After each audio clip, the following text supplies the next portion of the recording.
How's it going, everybody? Thank you so much for tuning into this video, and before we begin, I just want to say thank you to everybody who got the IDI Legends Instagram all the way to 5,000 subscribers. Honestly, me and Andy can't thank you guys enough. It is so great to meet like-minded individuals about IDI performance or IDI engines in general. It is just awesome for this community to be growing the way that it is. As promised, we will be doing a giveaway, and the video for that giveaway will be out shortly. There's a few more things we got to get out of the way first, but we will definitely be doing a giveaway. It has come to my attention, as far as, you know, you guys reaching out to me personally and a couple other people reaching out to me saying that I should make this video to help everybody out, and I have no problem doing that at all. Thank you all for reaching out to me. I'm more than happy to help you with your 6.5s. So in this video, we will be going over the entire fuel system of the 6.5 turbo diesel, particularly the engines equipped with DS4 injection pumps, so 94 and newer. The DB2 guys, I'm kind of waiting to do stuff for you until I get a DB2 injection pump truck in order to make those videos, because there are significant differences between the DS4 and the DB2. But today I have both mine and my wife's truck, and we will be going over the entire fuel system, all the way from the tank up to the injection pump to the injectors and the return. So I really hope this video is able to help y'all out, figure, you know, what problems you may be running into, and I will go over some of the changes that you can make towards the end. So let's get to it. So starting on the wife's truck, because this truck is mostly stock. Everything except for the head studs of this truck is bone stock. So let's start back at the fuel tank. So the fuel tank, of course, has a little fuel straw. There's a big misconception of it's a sending unit, it pulls fuel out of the tank. That is wrong. There is nothing in the tank itself that pulls fuel out of the tank. It is a fuel straw. There's a little sock on the very end of it, and all it is just a tube. The only thing that pulls fuel out of the fuel tank is the lift pump. So let's see, kind of hard to see back here, but these hoses and that connector that lead to the fuel tank, that is your fuel straw, and you can either cut a hole in the bed to access it, or it's just as easy to lift the bed off. There is literally nothing in the tank itself that pulls fuel up to the injection pump. That is only a fuel straw, a little filter sock, and then of course you have your plug for the metering switch for the fuel gauge on the dash. Now underneath the truck, on the driver's side frame rail, we have our lift pump. So this is the factory lift pump. It's about 3 feet away from the front tire, and this is what pulls fuel through the fuel lines from the fuel tank out of that little fuel straw. So the lift pump itself is sucking fuel all the way back from the fuel tank up through that straw, through the fuel lines to the lift pump. These fuel lines then go from the lift pump all the way up right here, and they lead towards the top of the motor.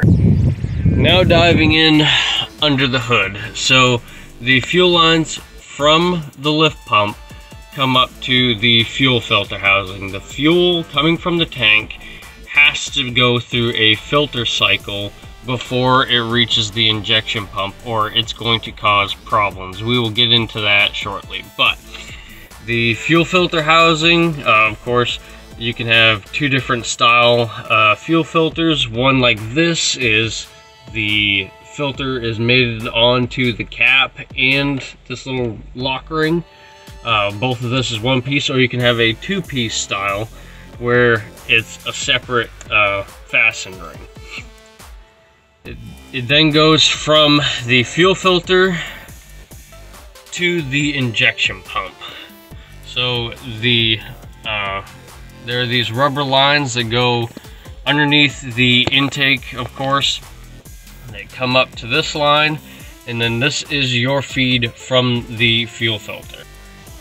So, fun fact about the fuel filter housing, some people may not know that this port right here is for your water in fuel sensor, and then in the bottom this one is broken off, but this is where your fuel heater would go to help assist with cold starts.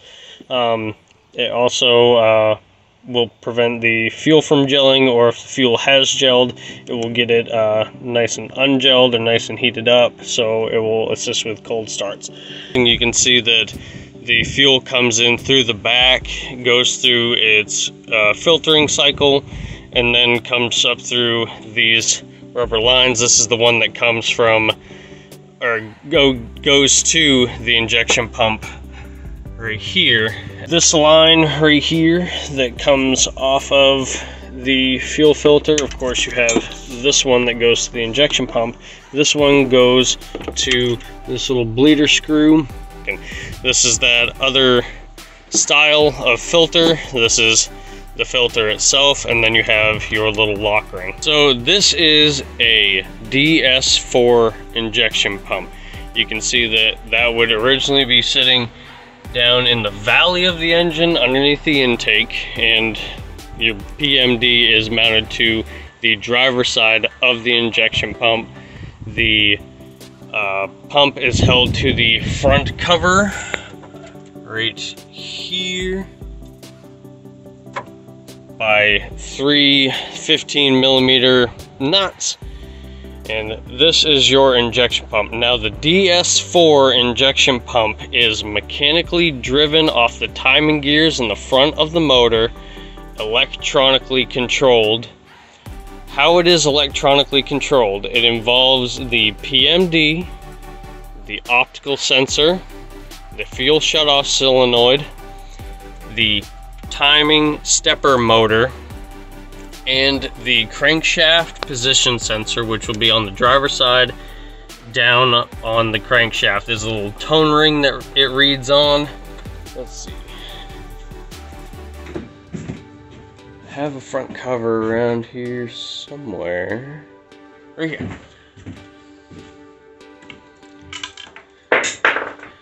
So that is the crankshaft position sensor, and it would sit on the front of the motor like so. So where the DS4 injection pump is electronically controlled, I know a bunch of people are confused about, well, while I'm spinning the motor over, I should see fuel coming out of the injection ports on the injection pump, or if I crack the fuel lines at the injectors, why am I not seeing fuel?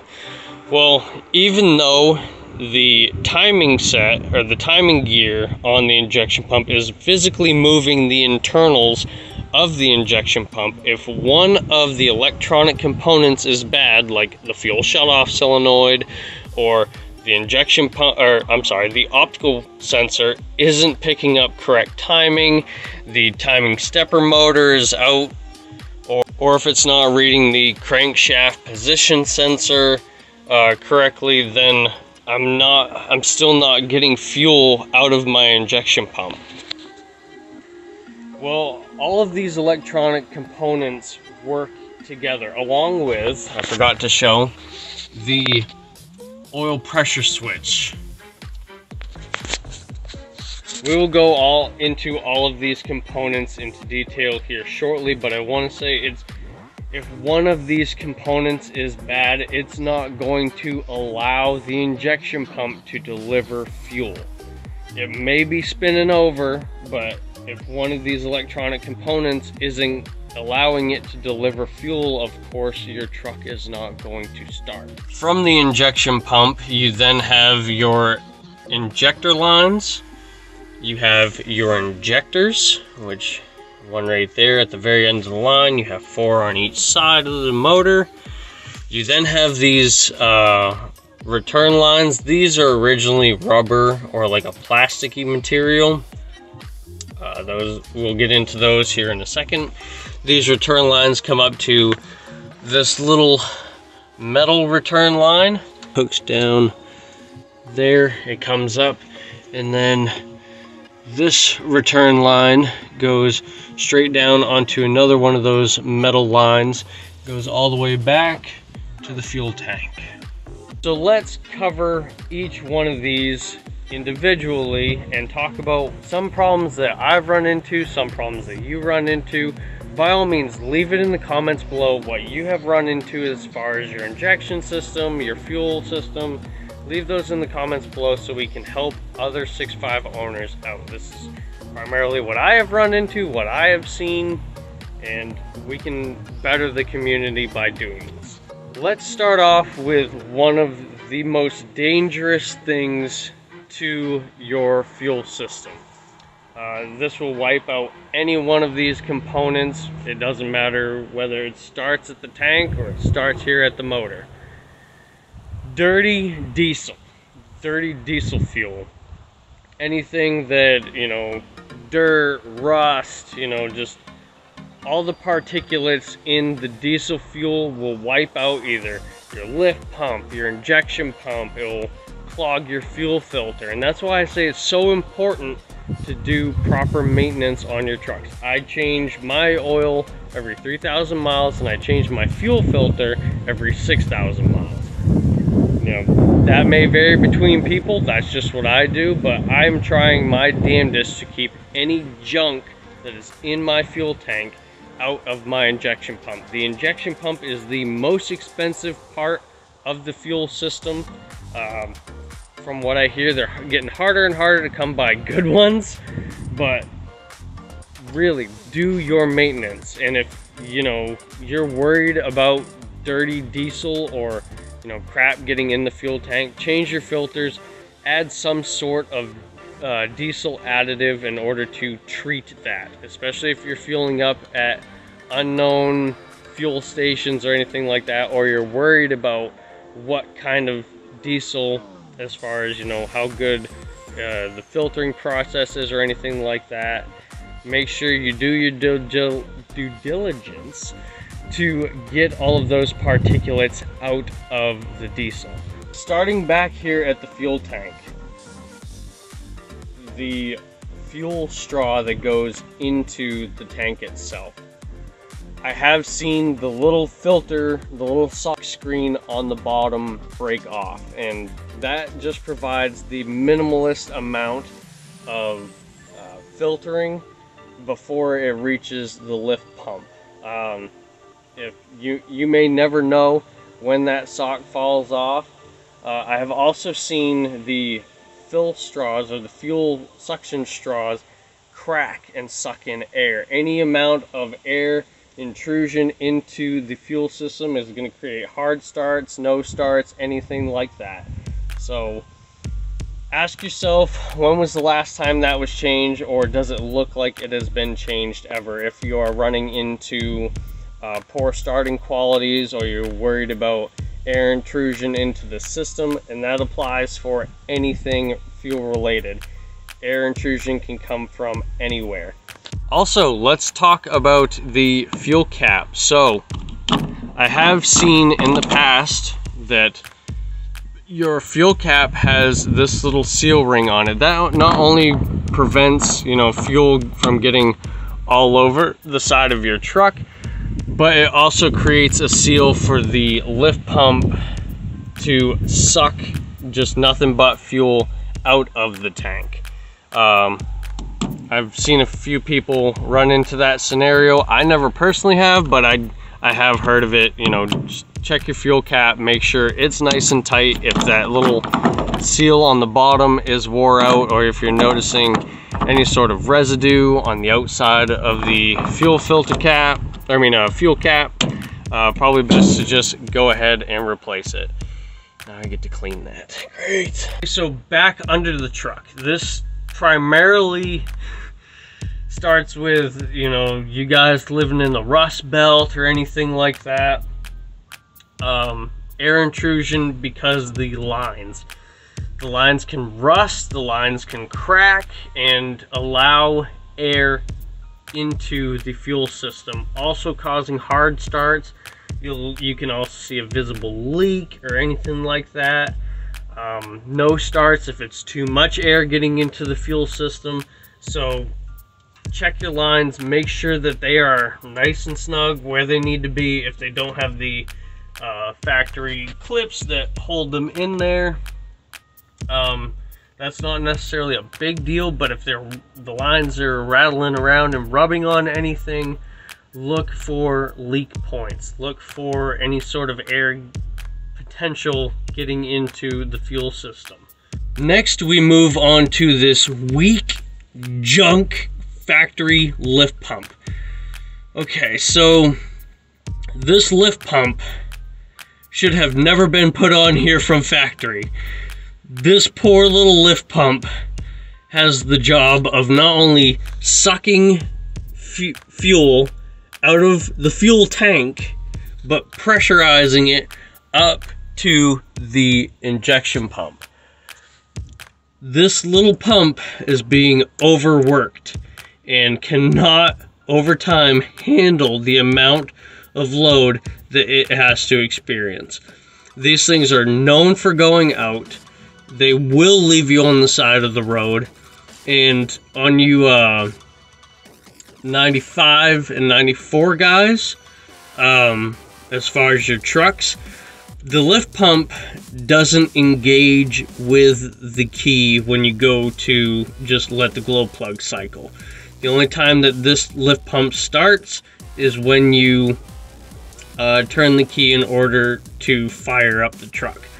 On 96 in newer trucks, just as soon as you turn the key, you can hear your lift pump, or at least you should hear your lift pump. We'll get over to my truck here in a minute. Some of the things I've done to help improve the fuel system compared to my wife's stock truck.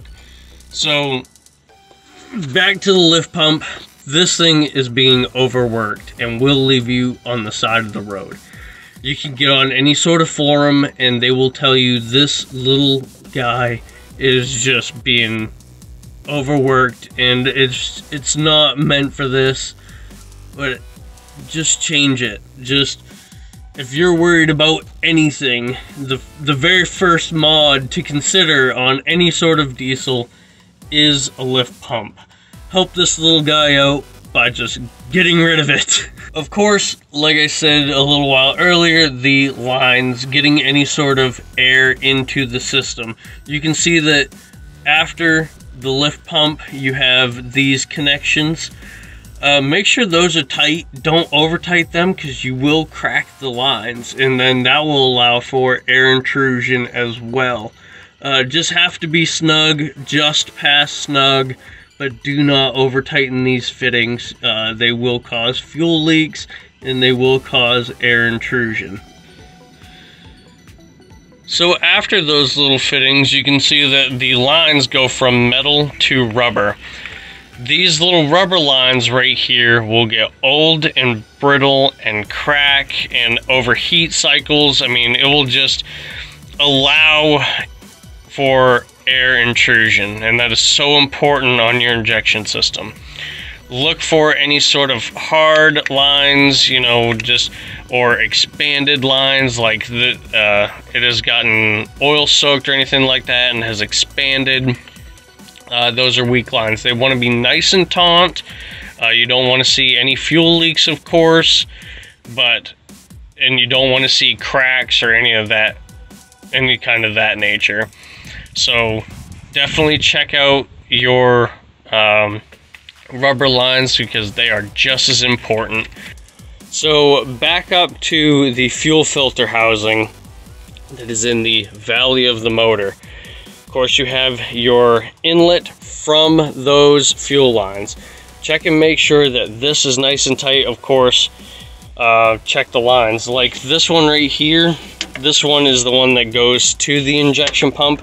You can see that it's all cracked and mangled and just worn out. I would not trust this line with getting me home.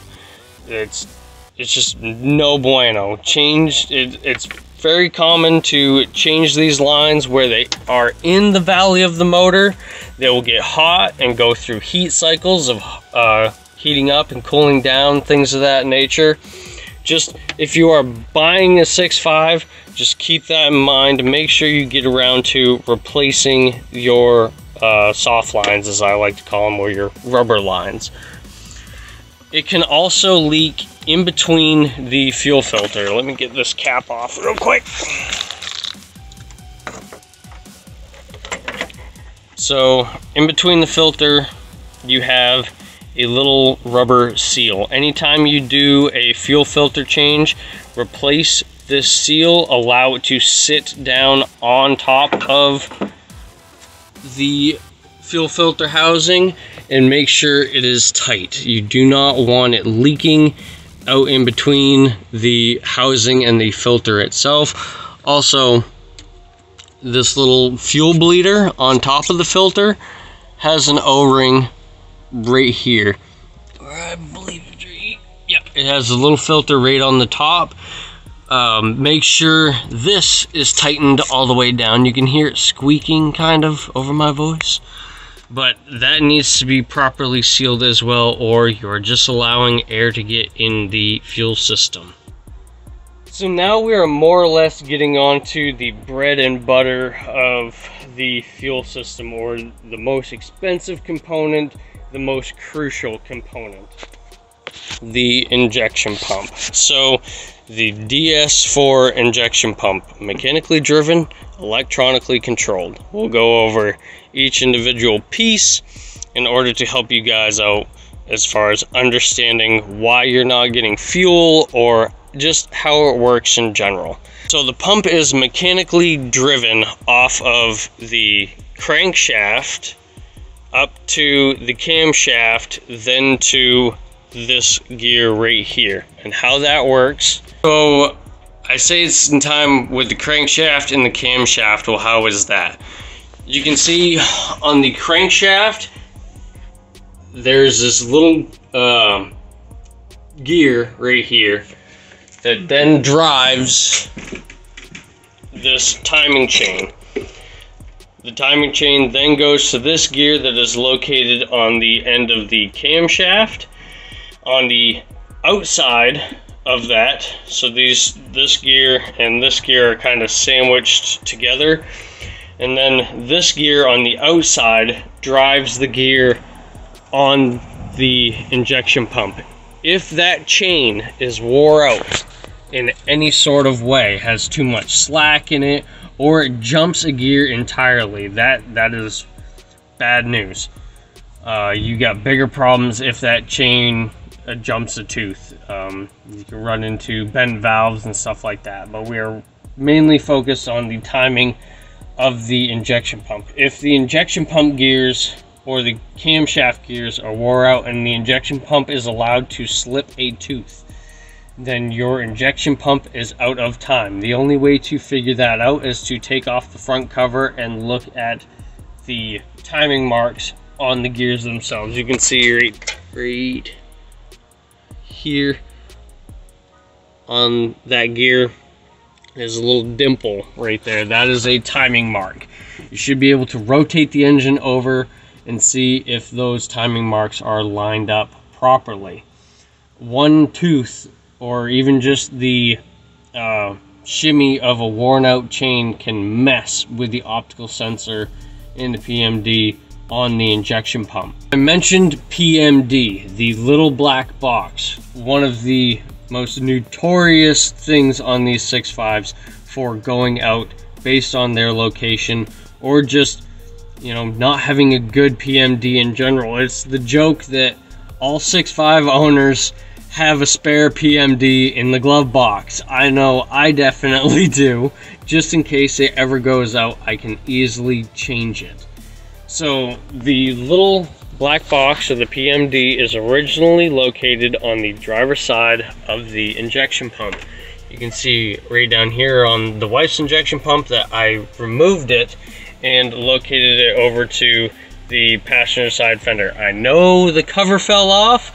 I'm not entirely worried about it right now because the truck is still running and it has a spare in the glove box. Regardless if this little black box is hooked up to the injection pump, it will emit heat, which is why you put a little cooler on it, so it can help cool the injection pump down from short circuiting or anything like that. The PMD is the brain of the injection pump. Without it, the truck would not run. Also associated with the injection pump is the PMD resistor. The PMD resistor tells the injection pump and all the other electronic components to either advance timing, increase fuel, everything like that. And you can get multiple different sizes of resistor. I typically start off with number 5 and work my way up. That's just how I do it, to each their own. My truck has a number 9 resistor.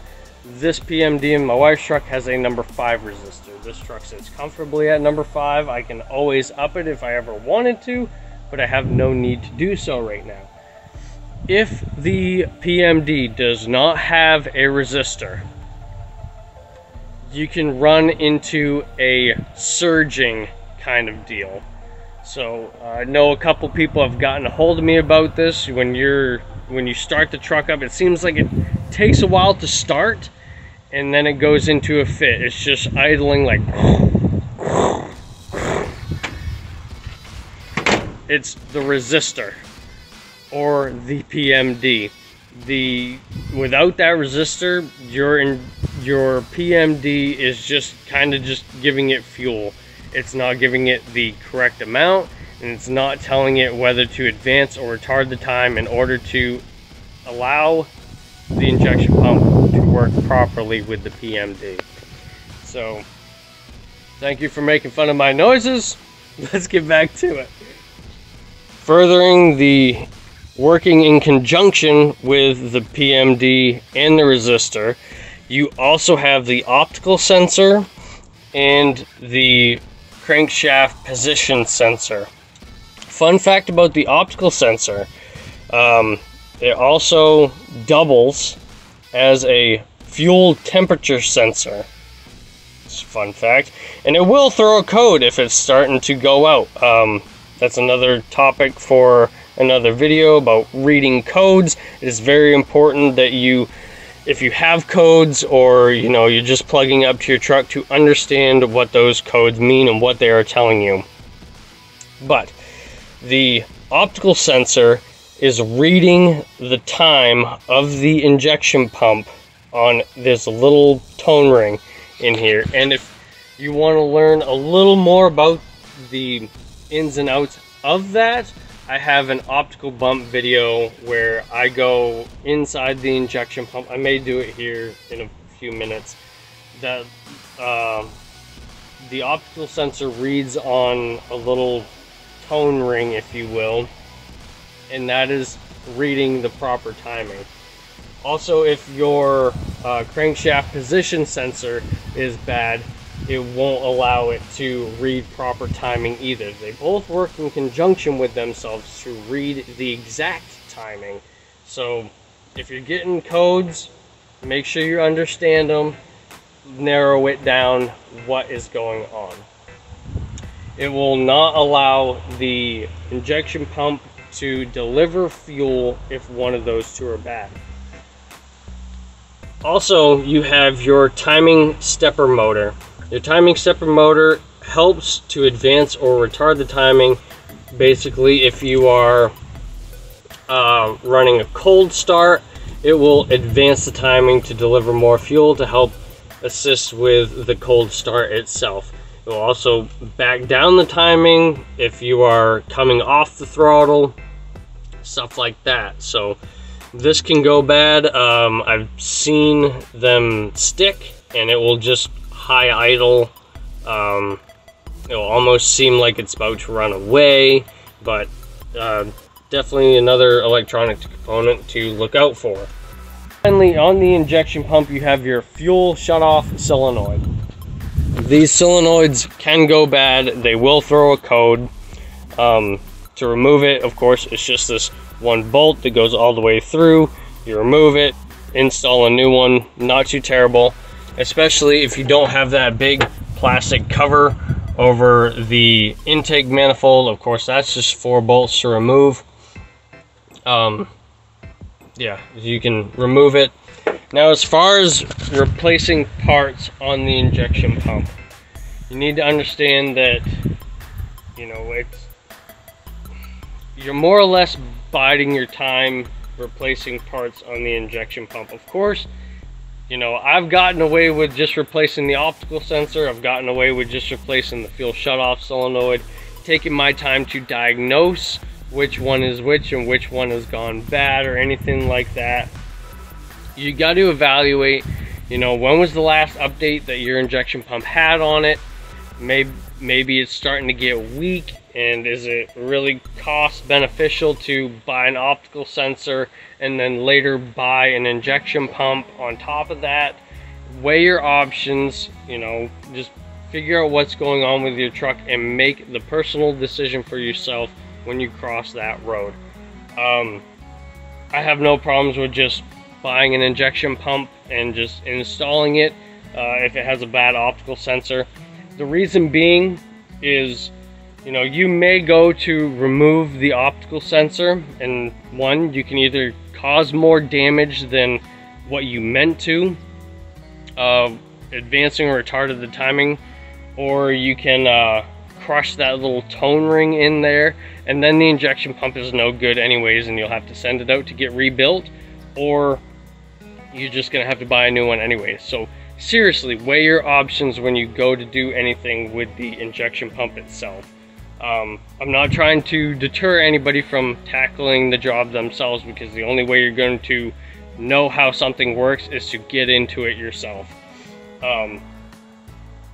But it is crucial that you understand, like, you can really mess some stuff up by, you know, changing the optical sensor or anything like that. I just want to point out that little tidbit there. Also, you can see that the intake temp sensor and the mass airflow sensor also work in that scenario. If one of them is bad, it's going to tell the injection pump to inject more fuel or back off on the fuel. Realistically, read your codes. If your truck is running rough in any sort of way and it's not throwing a check engine light, read the codes.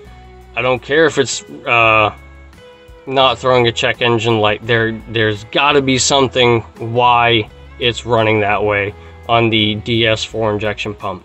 Also, we noted the oil pressure switch, very important for the lift pump. The oil pressure switch is what handles the electronic load for the lift pump. You have a little lift pump relay inside the fuse box. That helps with first start, and then after a few seconds, the oil pressure switch takes over. If that oil pressure switch is bad, it will run into, like, it starts for a second and then completely shuts off. I've seen it a couple times, time and time again.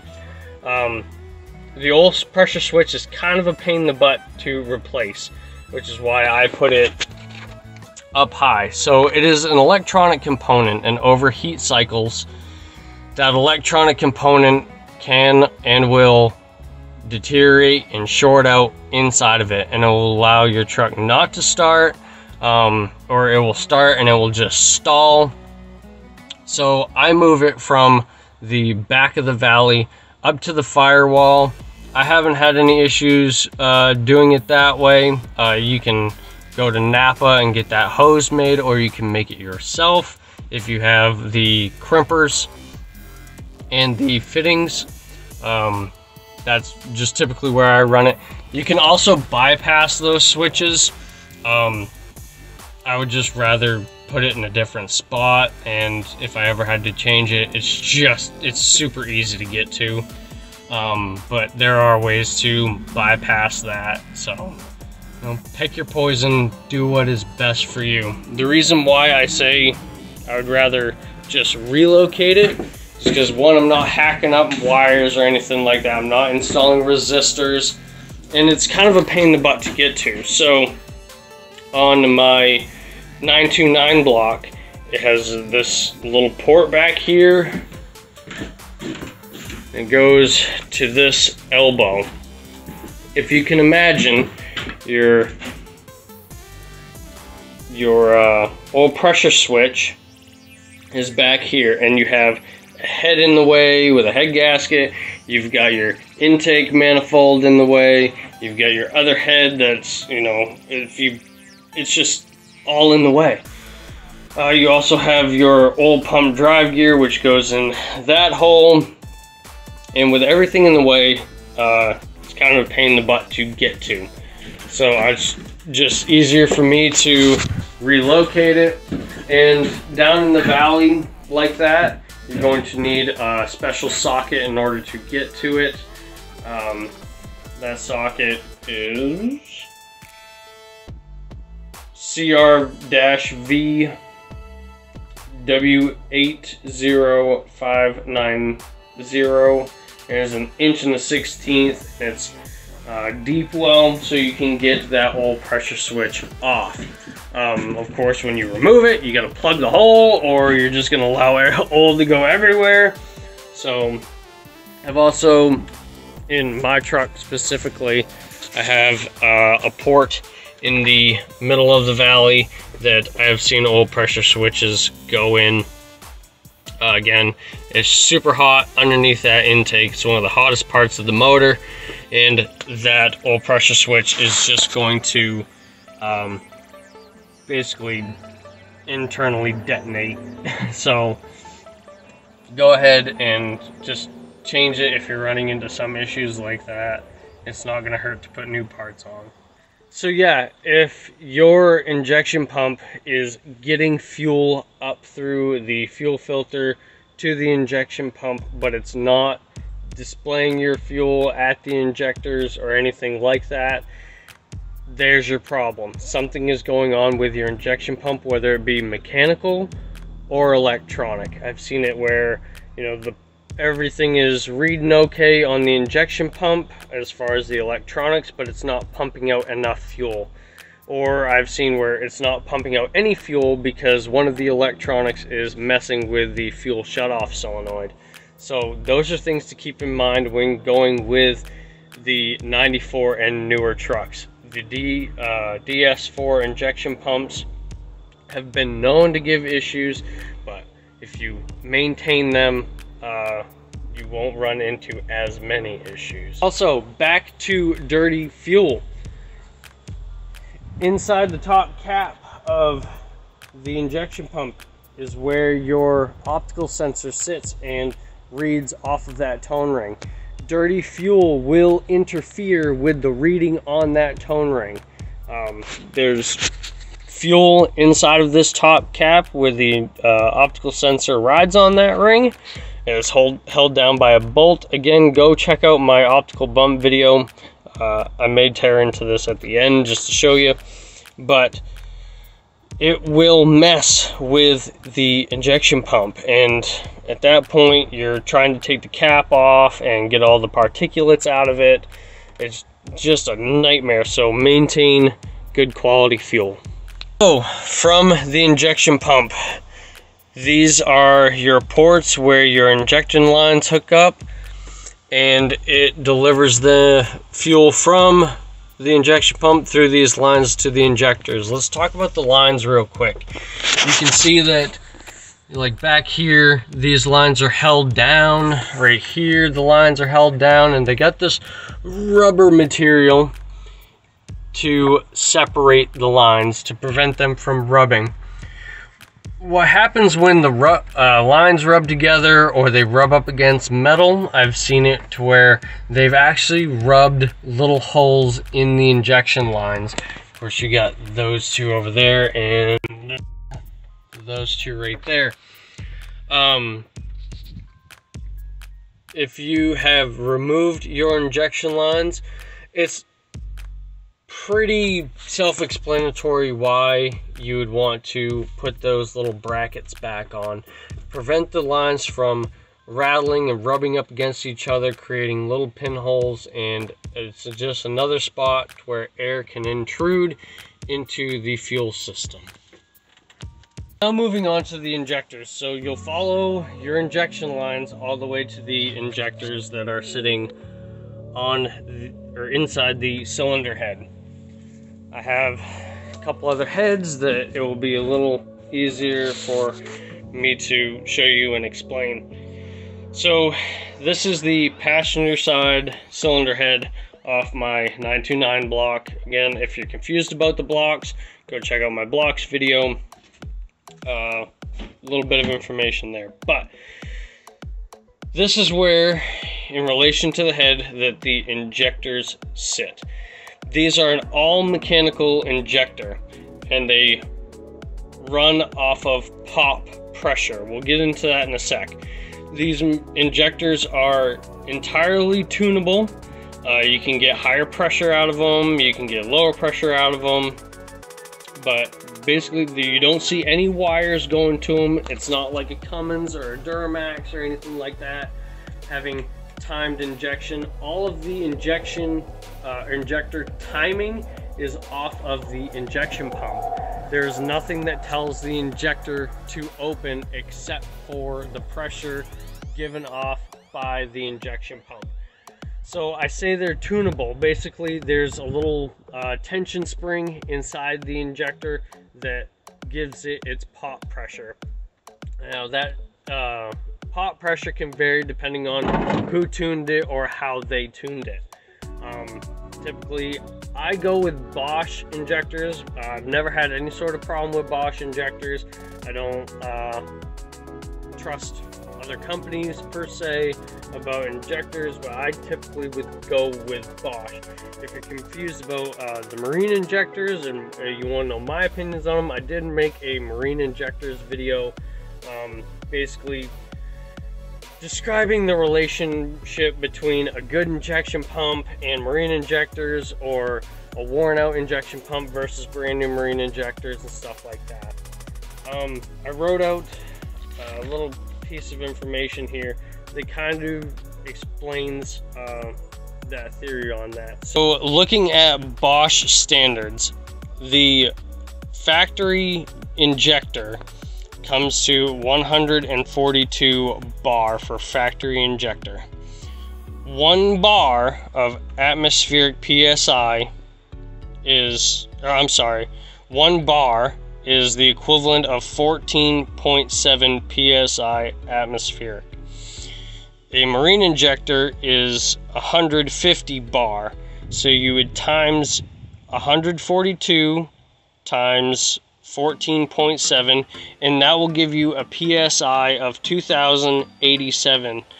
So a stock rated a stock related injector is the equivalent of 2087 PSI, and a marine injector, if you did 150 times 14.7, is 2250 PSI. So that kind of explains a little bit about bar or pop pressure and stuff like that. Again, the injectors are tunable. Also, one thing I want to note, if you remove your injectors and you break off this little return fitting off the injector, most companies will not take those as cores. It's basically rebuilding an injector at that point. You know, sorry about your luck, but try your damnedest not to break those fittings off the injector. So back to the injector in relation to the injection pump. If you have a wore out injection pump that cannot produce the amount of pop pressure needed, you can run into a scenario where you think the injector is bad, but it's actually your injection pump. Or if the spring inside of the injector is wore out, it can run into an injector knock or over fueling, stuff like that, because the injector is building up pressure and it's just popping just as soon as it can, because the resistance from the spring is just not capable of keeping it shut. So that basically sums up injectors. Let's go to return lines. So your return lines on a factory application are made of just a plasticky rubber deal, or rubber in general, but remember over time that they can get brittle and crack and allow for air intrusion. They can leak, of course, or you could not have a good seal on the injector itself. Stuff like that will allow air to get in and again create hard starts for you. Then we come up to the returns. Of course, they're just rubber lines. They will crack and get heat cycled, stuff like that. I've also seen this little metal bar for the return lines. It will crack and leak fuel, get air in the line, stuff like that. So that basically sums up the injection system in a nutshell. Of course, it's not a complete in-depth, but it gets you wondering, you know, when the last time your return lines were replaced, when was the last time that your soft lines or your rubber lines were taken care of, and stuff like that. Yeah, let's talk about some of the changes that we can do to better improve our injection system. So you can see on the bottom of my fuel tank, I have what is called a sump kit, and I know there's a little bit of fuel everywhere. Never you mind. It is my problem. I will take care of it when I go to rebuild the truck. I have completely eliminated the need for a fuel straw, but the fuel straw cap is sealing my tank and sealing that big hole. So basically what a sump is, it is taking fuel from the bottom of the tank and allowing it to gravity feed into my lift pump. Of course, your lift pump doesn't look like this, or if you upgraded your lift pump, it doesn't have to be this one. I'm going a little extreme with this lift pump. This is entirely not necessary, but for everybody or at all. So this is primarily what I'm going with, and I can share those reasons why with you if you would like. So eliminating the fuel straw and just allowing gravity to feed my lift pump, I'm reducing the amount of wear on my lift pump, where it doesn't have to pull fuel from the top of the tank and suck it down through to the lift pump. And then of course, a lift pump upgrade. Any of the lift pumps are better than factory. That thing is just so pitiful. It's seriously one of the first modifications I would do to any 6.5 is, aside from the PMD relocation, do a lift pump. Of course, this is a fast 165. You can go with AirDog, Carter, any one of them. It doesn't have to be 165, trust me. But this is what I decided to go with, and I will be moving it to a different location. Stop hounding me about it. Onto my fuel lines along the frame rail. I have replaced them entirely with rubber line, and any sort of point to where it could leak, I tied it up, or rub on something, I tied it up to where it's safe and secure. And of course, if I ever do run into a hole with rubber line, it's not that big of a deal versus your metal lines. where you would have to cut the line and splay it out and put in a fitting.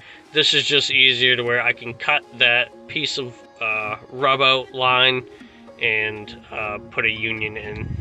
Of course, with the upgraded lift pump, I decided to go with the mounted fuel and water separator. That will get rid of any extra particulates that come from the tank before they even enter the lift pump. So I'm handling the problem down here versus it going up to more expensive shit. So I'm taking care of the issue. The water separator, I can drain whatever water moisture out whenever I feel necessary. And the Micron filtration, these are Wix filters, are better than the factory BS in the Valley filter.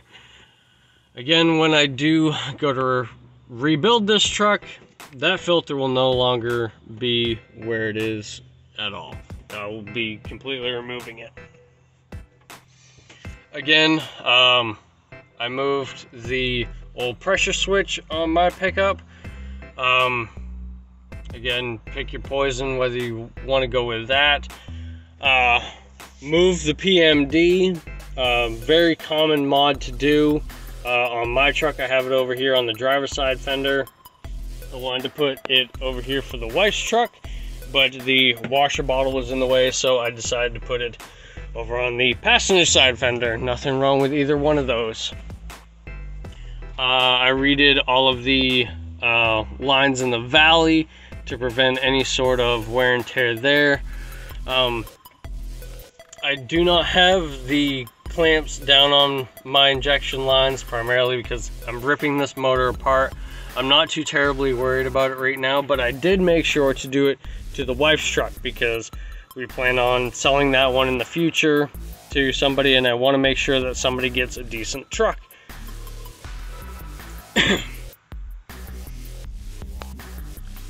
On my injection pump, I did the Feed the Beast mod.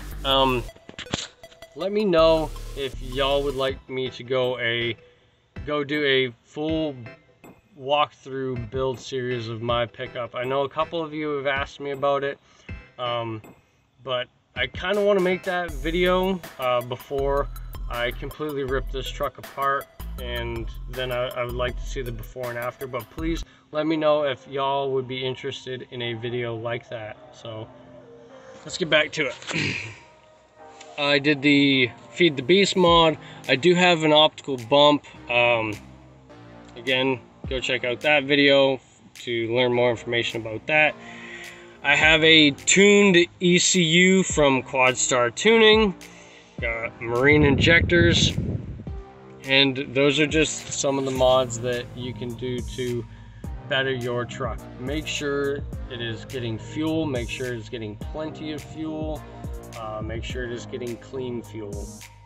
So that just about sums up the fuel system on a 6.5. Again, leave your comments down below. Let me know what you have run into as far as, problems with your injection pump or the fuel system. Help others figure out what's going on with their trucks. If you have any questions, comments, concerns, please leave them in the comments below or get a hold of me directly. I think enough of you can testify that I have no problem talking to you guys on Facebook or giving out my number to specific individuals and really helping you trying to diagnose your trucks. Again, these are questions I get all the time, so I have no problem helping you guys out with getting your truck back on the road. Yeah, if you have any desire to pick up some IDI merch, go check out IDI Legends. I'll leave my links below to the website and to get a hold of me. With any questions, comments, concerns, please leave them down in the comments below. I'll be sure to answer them as soon as I possibly can. But yeah, thank you guys so much for watching. I hope this was helpful to some, a learning experience for some more, and I'll catch you legends in the next one.